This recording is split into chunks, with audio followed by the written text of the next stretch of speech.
Halo para manusia cantik dan tampan. Kali ini intronya agak santai ya, jangan ngegas terus. Kasihan sama orang yang kemarin tersinggung. Jadi selamat datang kembali di Story Film.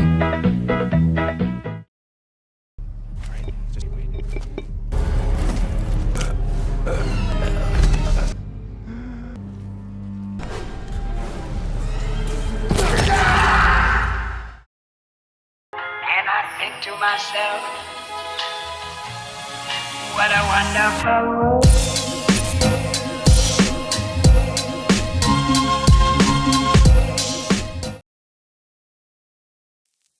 Di kesempatan kali ini kita akan membahas film yang creepy, menjijikan, dan menggelikan. Film ini berjudul Dolly, yang dirilis pada tahun 2026. Akan bercerita tentang sepasang kekasih yang pergi mendaki gunung untuk menikmati waktu bersama. Awalnya semua terlihat santai dan normal, bahkan ada rencana romantis di balik perjalanan mereka. Tapi tanpa mereka sadari di hutan itu ada seseorang yang aneh dan berbahaya. Dari sinilah keadaan mulai berubah, dan perjalanan yang tadinya santai malah berubah jadi situasi yang sangat tidak menyenangkan. Yang bikin film ini terasa seram bukan cuma psikopatnya, tapi juga cara dia memperlakukan korbannya yang cukup brutal dan aneh. Daripada kalian makin penasaran, mending kita langsung aja masuk ke alur filmnya. Enjoy the video. Cerita dimulai dengan suasana yang terasa aneh dan menegangkan. Sebuah pintu terbuka perlahan. Lantai kayu berderit seolah ada seseorang yang berjalan di dalam rumah yang tampaknya kosong.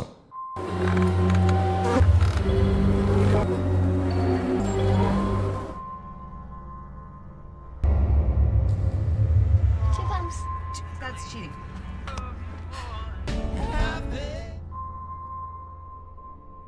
Singkat cerita, mereka akhirnya sampai di rumah Bibi Sedi.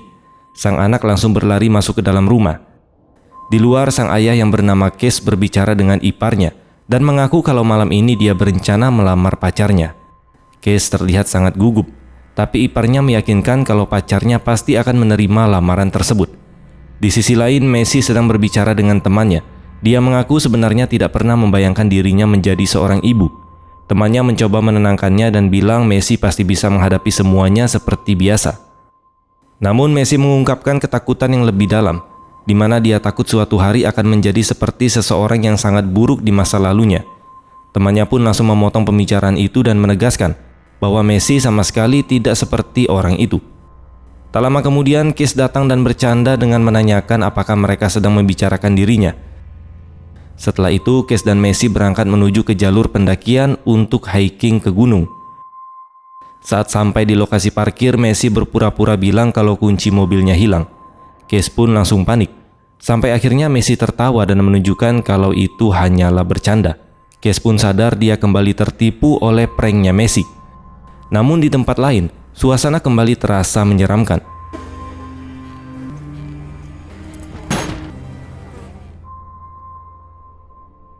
Kembali ke jalur pendakian, mereka sempat bercanda tentang kemungkinan berenang telanjang di sana. Momen romantis itu tiba-tiba terganggu ketika mereka melihat sesuatu yang aneh di sepanjang jalur.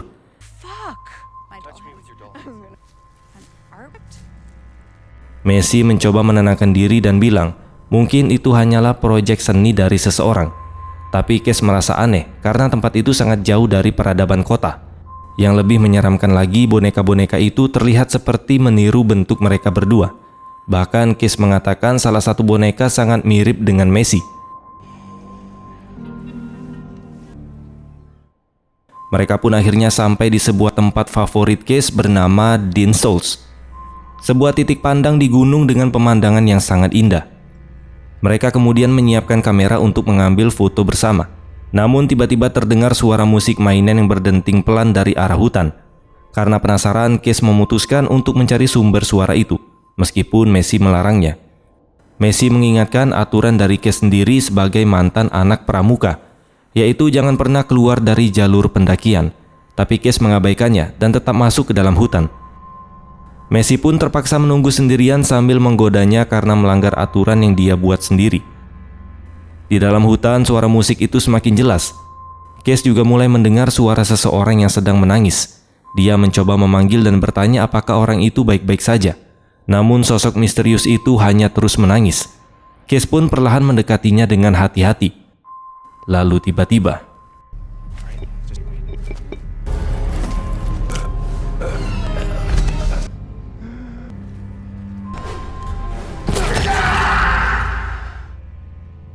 di sisi lain, Messi yang masih menunggu mulai mendengar keributan dari dalam hutan. Dia memanggil nama Case dan mulai mencarinya sendirian di jalur itu. Messi pun terus memanggil Case dan mencari keberadaannya. Sampai akhirnya dia menemukan sesuatu yang membuatnya ketakutan.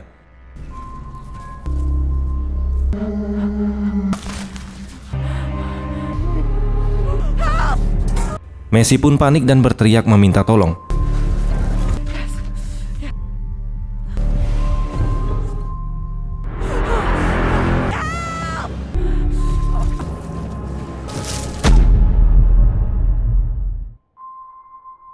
Beberapa saat kemudian Messi terbangun di sebuah ruangan. Di dekatnya ada sebuah ayunan bayi yang bergerak dengan pelan. Sebuah mainan kecil juga memainkan musik yang sama seperti yang dia dengar di hutan tadi. Lalu tiba-tiba gagang pintu bergerak seolah ada seseorang yang mencoba masuk. Messi yang masih lemah berusaha meminta tolong. Tapi dari balik dinding terdengar suara seseorang yang berbisik untuk menyuruhnya mendengarkan baik-baik. Orang itu menjelaskan bahwa Messi tidak akan bisa kabur kecuali dia mengizinkannya. Dia juga mengatakan ada kunci berwarna perak yang tersembunyi di suatu tempat, dan Messi harus mencarinya sambil berpura-pura mengikuti permainan dari sosok itu. Suara misterius itu kemudian mengatakan sesuatu yang membuat Messi jadi semakin takut. Dia berkata sekarang Messi adalah boneka barunya. Messi pun panik dan mencoba bertanya lebih banyak, tapi orang itu memperingatkan bahwa makhluk itu sudah semakin mendekat. Tak lama kemudian terdengar langkah kaki dari luar, dan pintu pun perlahan terbuka. Just tell me what you want.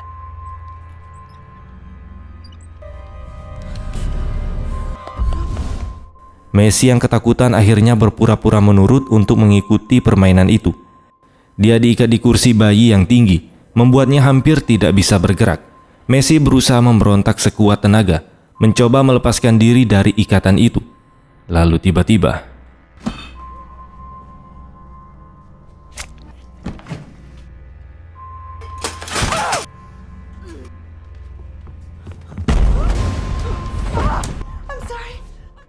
dengan cepat Messi meminta maaf dan berjanji akan bersikap baik. Namun tanpa ampun makhluk itu memukul tubuhnya dengan sebuah papan. Pukulan demi pukulan terus mendarat, yang membuat Messi menangis dan memohon agar hukuman itu dihentikan. Sayangnya mimpi buruknya baru saja dimulai. Beberapa saat kemudian makhluk itu mencoba memberinya makan dengan sesuatu yang menjijikan. Messi langsung menolak dan hampir muntah. Messi terus berkata tidak. Tapi pada akhirnya dia terpaksa menelan makanan itu.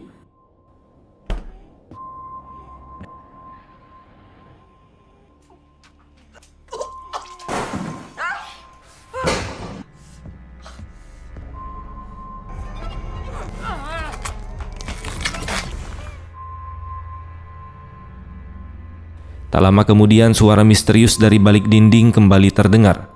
Orang itu bertanya apakah Messi sudah menemukan kunci perak yang dia katakan tadi. Messi menjawab belum. Suara itu lalu memberi petunjuk bahwa kunci tersebut ada di ruang bawah tanah, tempat yang disebut sebagai tempat khusus milik sosok itu. Beberapa saat kemudian Messi mendengar langkah kaki yang semakin mendekat.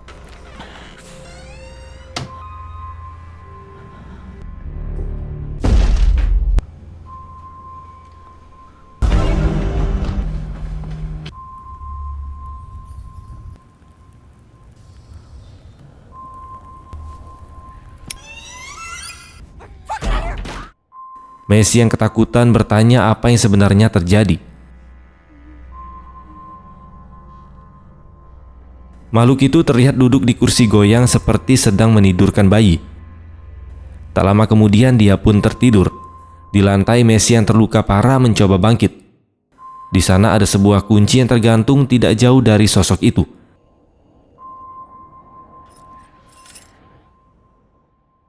Lalu tiba-tiba dari kegelapan terdengar suara orang berbisik yang menanyakan apakah itu Messi. Orang itu pun langsung menyuruhnya diam karena makhluk itu sedang tidur. Orang misterius itu ternyata masih hidup dan terdengar cukup terkejut ketika melihat Messi juga selamat. Dia memberitahu bahwa ada senter di lantai dan meminta Messi untuk mengambilnya. Messi pun bertanya siapa dia sebenarnya. Orang itu meminta Messi menggunakan kunci tadi untuk membukanya. Dia menjelaskan bahwa selama berbulan-bulan dia dirantai di sana oleh makhluk itu, sejak ibunya jatuh sakit. Dia berjanji akan menjelaskan semuanya setelah mereka berhasil kabur dari sana. Akhirnya Messi pun memberikan kunci tersebut. Rantai pun terbuka. Namun saat lampu senter menyinari ruangan itu, She got to him. Give me the watch. You said Hey, baby girl. please, I'll do it. No. please. Baby girl. Fucking house.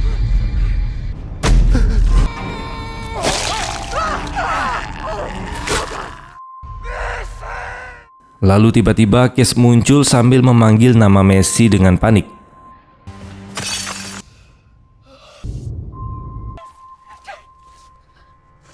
Dengan suara lemah, Messi berkata bahwa dia berhasil menemukan cincin miliknya. Dia juga mengatakan kalau dia mencintai Case dan juga anaknya Case yang bernama Evie. Namun Messi langsung memperingatkan bahwa mereka harus segera pergi karena makhluk itu pasti akan datang lagi. Dan makhluk itu pun kembali muncul. Sesaat kemudian makhluk itu pun kembali menyerang. No.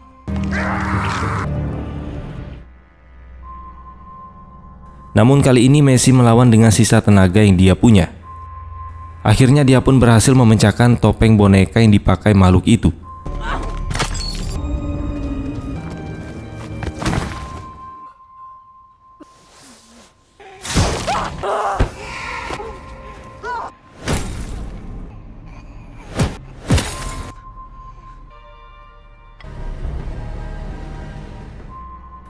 Beberapa saat kemudian sesuatu yang tidak terduga muncul di depan matanya. Messi pun langsung berjalan ke arah mobil itu dan meminta bantuan. Pria itu pun bingung melihat kondisi Messi yang sudah penuh luka. Dia bahkan sempat bertanya, apakah Messi diserang oleh beruang ataupun kucing hutan. Dengan panik Messi menjelaskan bahwa semua ini dilakukan oleh seorang wanita yang memakai topeng boneka. Pria itu langsung mencoba menghubungi rekannya lewat radio. Namun tiba-tiba makhluk itu muncul dari pepohonan. Makhluk itu pun membunuh pria tersebut. Kini Messi tidak punya pilihan lain selain melawan. Fucking hate you. Hate you.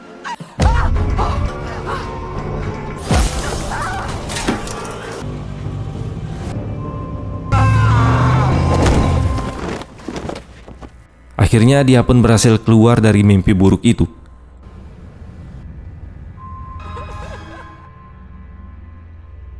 Di adegan terakhir terlihat beberapa petugas datang membawa kabar yang mengejutkan, di mana mereka menemukan sisa-sisa tubuh seseorang yang hilang. Namun yang paling mengejutkan adalah penemuan yang lain, di mana mereka juga menemukan seorang wanita yang masih memakai topeng boneka. Dan dari situ jelas bahwa semua mimpi buruk ini belum benar-benar berakhir. Dan film pun selesai. Ending yang sangat membonekakan. Film ini bukan cuma soal pembunuh yang mengejar korbannya, tapi lebih ke situasi aneh yang dialami oleh Messi saat dia terjebak dengan